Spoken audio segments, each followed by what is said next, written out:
ሰላም እንደምን ቆይታችኋል? ክቡራን ተመልካቾቼ በዓለም አቀፍ የተከሰቱ ጉዳዮችን ነው ወደ እናንተ የማደርስላችሁ። ኢራንና አሜሪካ ተፋጠዋል። የትኛውም አካል ጦር የሚሰብቅብኝ ከሆነ እኔ መልሼ ጦር እሰብቃለሁ ስትል ኢራን አስጠንቅቃለች። የእስራኤሉ ጠቅላይ ሚኒስትር ቤንያሚን ኔታንያሁ በኢራን የሚንቀሳቀሰውን ኃይል ወይም ደግሞ ተቃዋሚዎቹን እንደግፋለን ሲሉ መናገራቸው አሳሳቢ ሆኗል። በሶስተኛ ደረጃ ሐማስ በፍልስጤም ለሚመሰረተው መንግስት ጋር ወይም ደግሞ ለኮሚቴው ስልጣኔ ላስረክብ እችላለሁ ሲል ተናግሯል። እነዚህ ጉዳዮች ምን ምን ናቸው የሚለውን እንግዲህ እንመለከታለን። ከመጀመሪያው ልነሳ።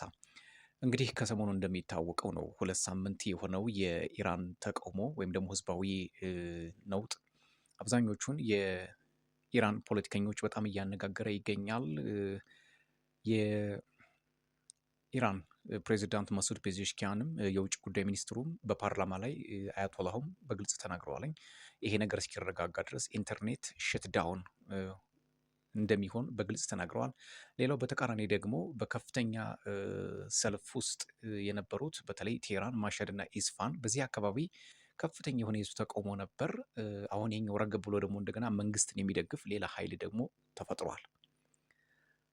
ኢራን አሜሪካና እስራኤል ጦርነት የሚከፍቱብኝ ከሆነ እኔም ለጦርነት ዝግጁ ነኝ ብላለች። አሁንም ድረስ ውጥረቱ ቀጥሏል፣ በዋሽንግተንና በቴህራን ብሎም በቴልአቪቭ መካከል ማለት ነው።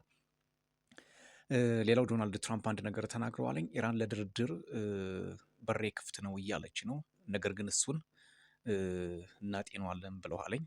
እንግዲህ ያለ ጥርጥር ያው በዚህ በፊትም ነግሬያችኋለሁ፣ ሲአይኤ እና ሞሳድ ገብተዋል።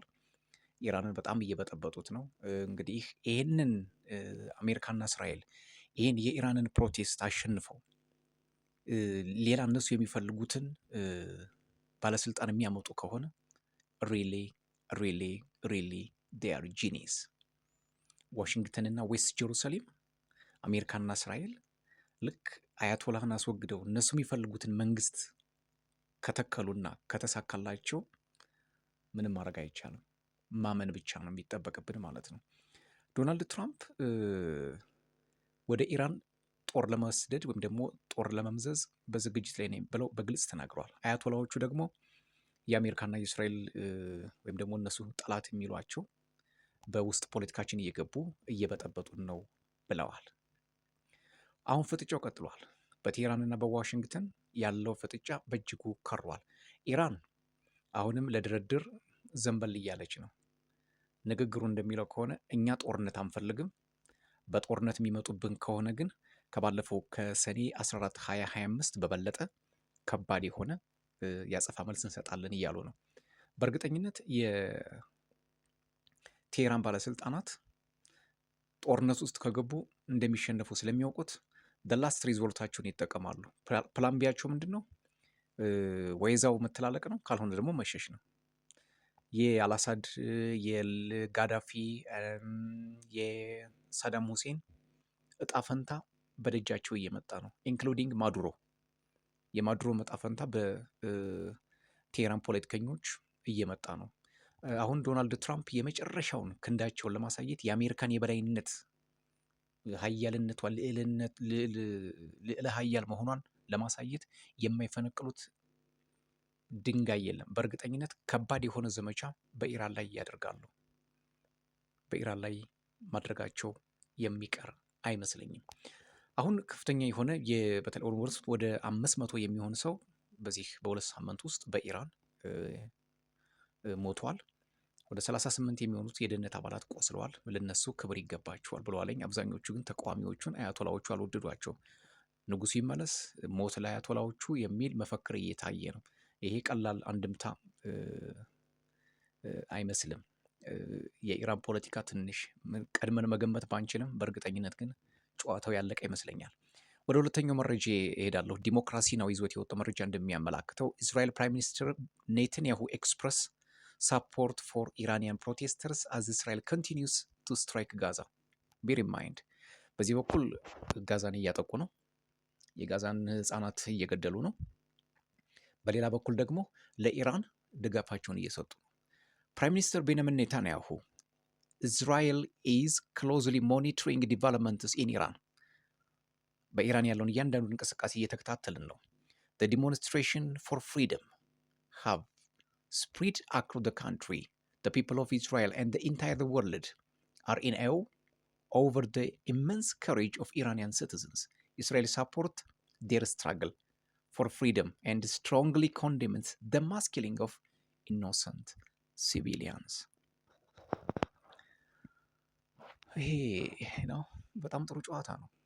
ኔታንያሁ በደንብ ጥሩ እየተጫወቱ ነው ያሉት ለኢራን ንጹሃን፣ ለኢራን ህዝቦች፣ ነጻነት ለሚፈልጉ፣ ነጻነት ለናፈቃቸው፣ እውነት ለወደዱ፣ ፍሪደም ለጠማቸው እንቆማለን፣ እንዲቀጥሉም እንረዳቸዋለን። ከዚህ ቀደም ብዬ የሰራሁት አንድ ቪዲዮ አለ። ሲአይኤ እና ሞሳድ እንዴት እንደገቡ በኢራቅ በኩል እንዴት እንደገቡ ሰርቼላችኋለሁ። እሱን ገብታችሁ ማየት ትችላላችሁ። ግን ነው በቃ ማለት ለነጻነት የሚያደርጉትን ትግል እንደግፋለን። የጋዛ ህጻናት እንደዚያ ሲለቅሟቸውና ሲያወርዱባቸው እሳት በምግብ በመድኃኒት ጦት በውሃ ጦት ነፍሳቸው እንደዛ ሲወጣ ያልተጨነቁት ኔታንያሁ አሁን ከስንት ኪሎ ሜትር ርቃ ለምትገኘው ለኢራን ህዝብ ጠበቃ ቆመዋል። አንዳንዴ ሊበሏት ያስቧት ናሞራም ጅግራነሽ ይሏታል ይላል የሀገራችን ሰው። ስለዚህ ኢራን ለመብላት ያለው አማራጭ በዚህኛው መልክ መሄድ ነበር። አሁን የኢራንን ፖለቲካ በደንብ ጠጥተውታል። ምን ማድረግ እንዳለባቸው ሰርተው ጨርሰዋል። ልክ ወደ ሶማሌላንድ ሲመጡ ሰርተው እንደጨረሱት ነው። ትራምፕ እና ኔታንያሁ እንዲህ ሲገናኙ ኢትስ ኖት ኦንሊ ቶኪንግ አባውት ጋዛ ሲስፋየር ዳትስ ናት። በኢራን ላይ ምን መደረግ እንዳለበት፣ በሱዳን ምን መደረግ እንዳለበት፣ በሶማሌላንድ ምን መደረግ እንዳለበት ተደጋጋሚ ምክሮችን አድርገዋል። ይሄ ቀስ ብሎ ይወጣል በእርግጠኝነት። ይሄን የመረጃው አለኝ ኦፍ ኮርስ።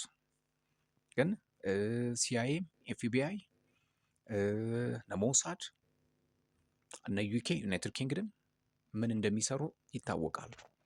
እና ኔታንያሁ ለኢራን ሲቲዝን ለኢራን ህዝቦች ለነጻነት ለሚያደርጉት ተጋድሎ ከጎናቸው እንቆማለን ብለዋል። እንግዲህ ይሁን ብለን ሁሉን ነገር እንመለከታለን። ሌላው ሞርኒንግ ስታር ይዞት የወጣው አንድ ዘገባ አለ። ሐማስ ቱ ዲዞልቭ ገቨርንመንት ኢን ጋዛ ዋንስ ፓለስቲኒያን ሊደርሺፕ ኮሚቴ ቴክ ኦቨር። ፍልስጤምን ሊያስተዳድር የሚችለው አካል ወይም ደግሞ ኮሚቴው ወይም ደግሞ ይሄ ቦርድ ኦፍ ፒስ የሚባለው የሰላም ከዓለም አቀፍ የተወጣጣው እሱ ጋዛን የሚረከብ ከሆነ እኔም ዲዞልቭ ላደርግ እችላለሁ፣ አብሬ ልዋሃድ እችላለሁ የሚል ሀሳብ አውጥቷል። Hamas said on Sunday that it will dissolve its existing government in Gaza once Palestinian Leadership Committee takes over the territory as mandated under the US brokered peace plan, but the group have not specified when the change will occur.